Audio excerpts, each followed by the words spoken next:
What's up, Torontonian, Raptonian, Fansonians? Raptors lose to one of the more hateable teams in the NBA. An assembly of wannabes, except for maybe one.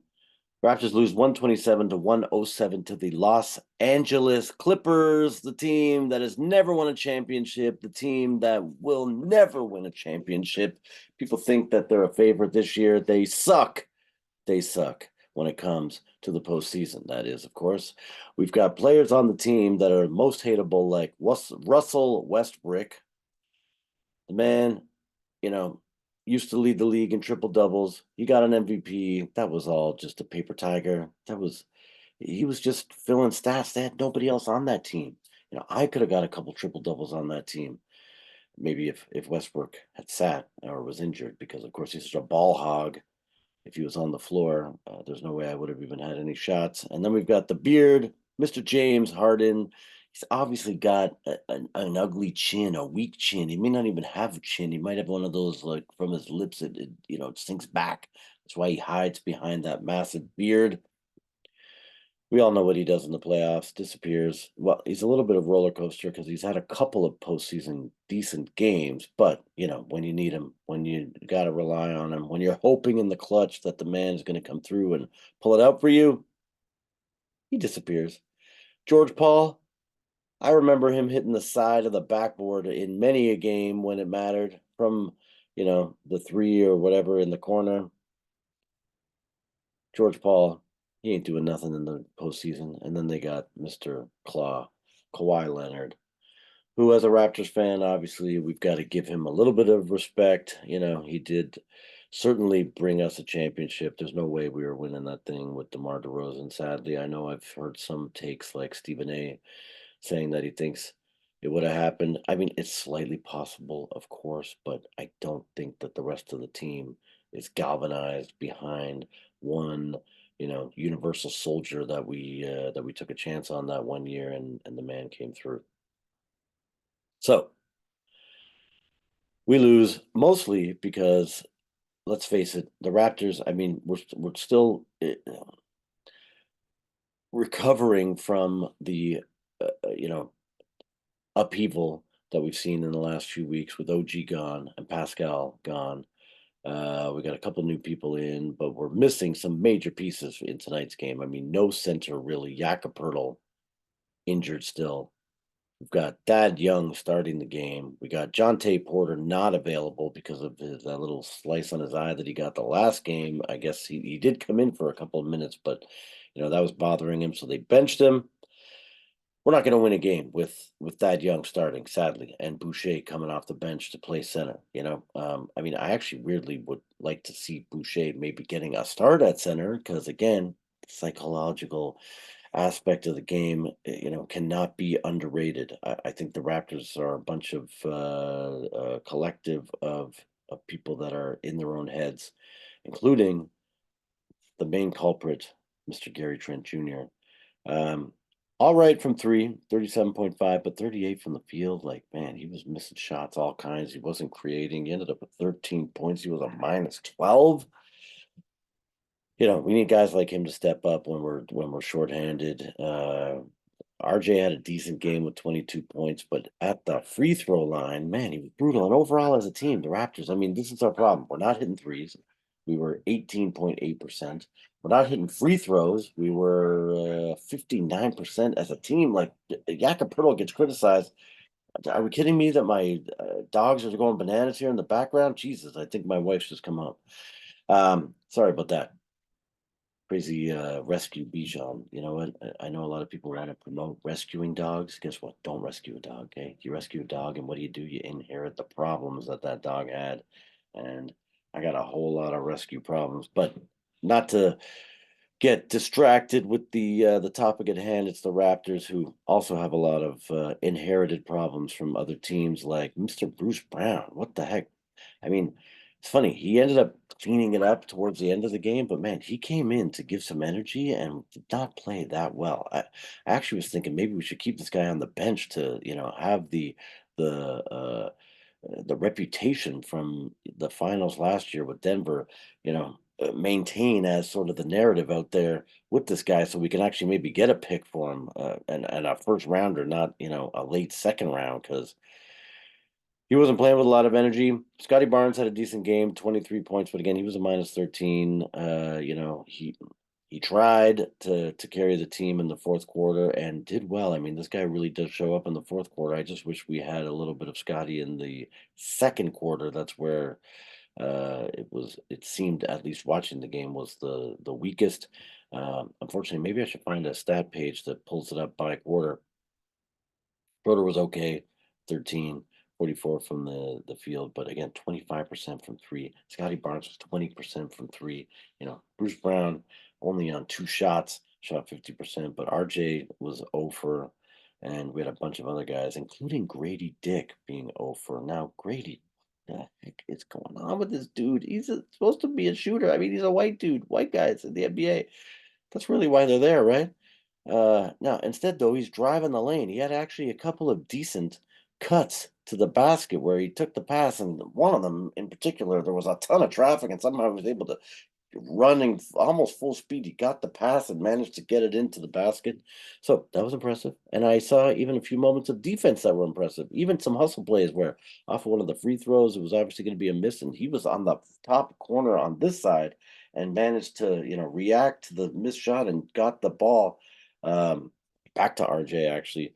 I think which resulted in another bunch of free throws, which sadly RJ missed.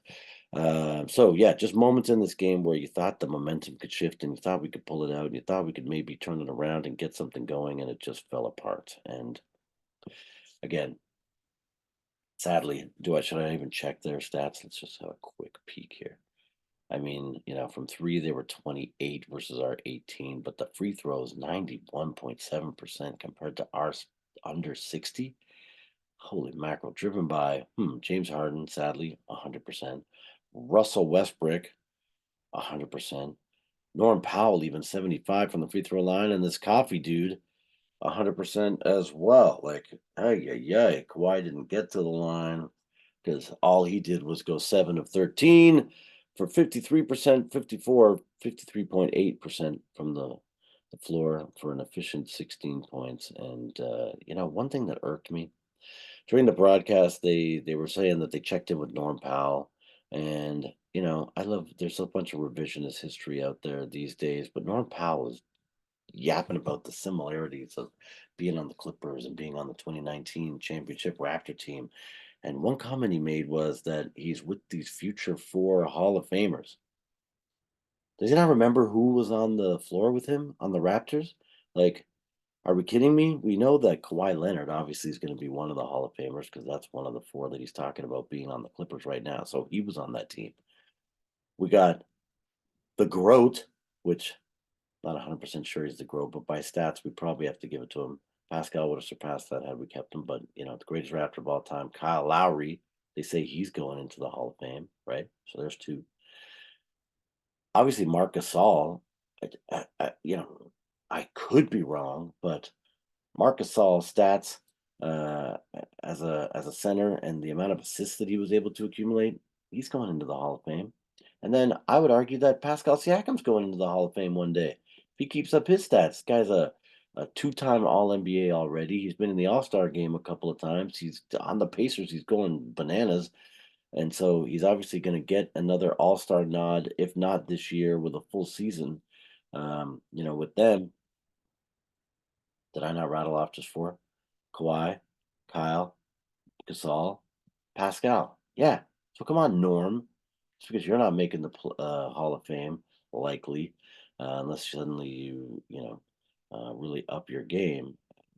I don't know. I don't like comments like that. And who knows? Even crazy enough, somebody like a Fred Van Vliet could end up being in the Hall of Fame too, and then you got five on your team. Uh, anyway, yeah, I don't like that kind of talk, Mister. Just because you're upset that you got traded away for Gary Trent Jr., which it's not looking like the right trade these days. Norm Powell still has some crazy stats from three, and Gary, as much as potential as I think he has, I think we've broken him. I think he's messed in the head. I think he's got to go somewhere else and which is sad because I hear his name coming up again. Like, if we could extend this guy. I think he'd be playing better. He's sitting in limbo every night. He's looking at the YouTube videos saying, "Oh my god, my name's coming up again in the trade." Anyway, I'm yammering on and on and on for too long. I just wanted to throw in one last little thought is that maybe there's 4 Hall of Famers on this team right now. And the one thing that us Raptors fans need to cling on to is that you might have a Scotty Barnes, future Hall of Fame, and RJ Barrett, future Hall of Famer, because Scotty just got picked up. They're looking at him for the US Olympic team in Paris. Um, yeah, RJ Barrett, possibly. Maybe. Yeah, he could do it. He's got some crazy stats. He was picked third overall, and since he's come to the Raptors, he's doing even better than he was in the Knicks. Is quickly a possible future Hall of Famer. Granted, he's got to step up his game. He's got to produce some things. Raptors might even have to, get into some deep playoff runs and things like that with these guys as our main group. But and then I'm putting it out there right now, Dick, we need some Dick in the Hall of Fame. Okay, I mean I'm sure there's a lot of Dick in the Hall of Fame. Actually, these guys are NBA players and averaging 6 foot whatever. I'm sure there's enough Dick in the Hall of Fame. But one more, one more white Dick in there. It's not going to take up a lot of room. Would be a nice thing to see, I think. So yeah, that's a potential. Our 4 current Hall of Famers. Grady needs a lot of work though. How is it that this guy we get him as a 3-point shooter and he goes 0 from 3? And not only that, his shots were not looking close. Like the last one, I think it was the last one that he attempted. Like he whipped it. Like Grady, come on, what's going on? I know the free throw line's a little bit further out than it is from college, but you know, eh, you should be coming up short. You shouldn't be whipping it. You should be used to that college 3-point line, and you should be bricking it off the front rim at least of the of the rim. Sorry, bricking it off the front, not clanking it off the back like attached piece to the backboard. So what do we got in store as Raptor fans over the next few weeks? We're gonna suffer. They're heading on the road because, of course, the hockey All Star game is in Toronto, so the Scotiabank Arena is going to be used up for the next couple of days. We're heading out on a 6-game road trip, I believe, and I don't think that Jakob's scheduled to come back. I don't know. They didn't really give an update on what's going on with Quickly. I hope he could be there, and maybe if Jonte Porter even can get into the game, we can have some presence that has a little bit of an ability to move, laterally. Again, I'm not trying to bash that young, but really, um, you know. Jonte Porter's like probably 12 years younger than him, maybe even a couple more years than that younger. And so that's the only chance we got, the only excitement that we've got to look forward to. It was nice. It was interesting. I was going to say neat to see Noara out there, but I mean, he went 0 for 3, 0 for 3 from 3. And also his hairstyle, horrible. I really would like to get into the hairstyles more of the team, in particular Scotty Barnes. I don't understand when he had it parted in the middle and it's all flattened out. Why would you not want to go with the Thad Young style? My friend Dwayne has the same kind of thing. My friend Dwayne's a tall guy. His hair makes him look even taller and more, intimidating. And I think as a basketball player, Scotty, go with the puffed out, look. You look taller, you look bigger, you look, if I was James Harden and I saw you coming down at me with that extra couple inches of height, I'd be going, "Oh my God, Scotty Barnes, he's gonna, take me out." So, and this new guy though, the Noir guy, he's got the front part shaved down, so it's short, and then it's like a puff, and then he's got the side shave. It was not a good look, not a good look. We're going to comment a little bit more at the end of these videos about hairstyles going on in the Raptor world. But until next time, let's pray that quickly can come back and that at least John Tay Porter is available. Grady Dick needs to sit in the gym and do nothing but shoot threes all day long. I saw JJ Redick, a little video of his talking about the discipline that he had. He's hitting, you know, 342 shots or something like that every Sunday and making that many shots from each of the areas of the floor that he would practice. I think that somebody should send that clip to Mr. Dick so that he can get out there and start draining some of these threes that we drafted this guy so low. The reason we drafted him so low is that he was one of the better shooters supposedly in the draft, and we need it if we're going to do anything. But that's it for me. Sorry, I rambled a little bit long, but the Clippers, it was sad to watch. I hate the Clippers. I hate most of the players on the Clippers. Norm Powell and Mr. Leonard, of course, have somewhere in my heart still a soft spot. But the rest of these losers that they've pulled together, to try and mimic the 2019 Raptors team, and then they've just sort of gone and got spare parts, to fill in the gaps. They're not going to do anything. They might make it out of the first round because obviously I think they said they're fourth. They could end up being third if they keep winning, and so they could get a crappy team, a lucky matchup in round one. But once they play Denver, they're not doing anything. Once they play, even the Suns might beat them.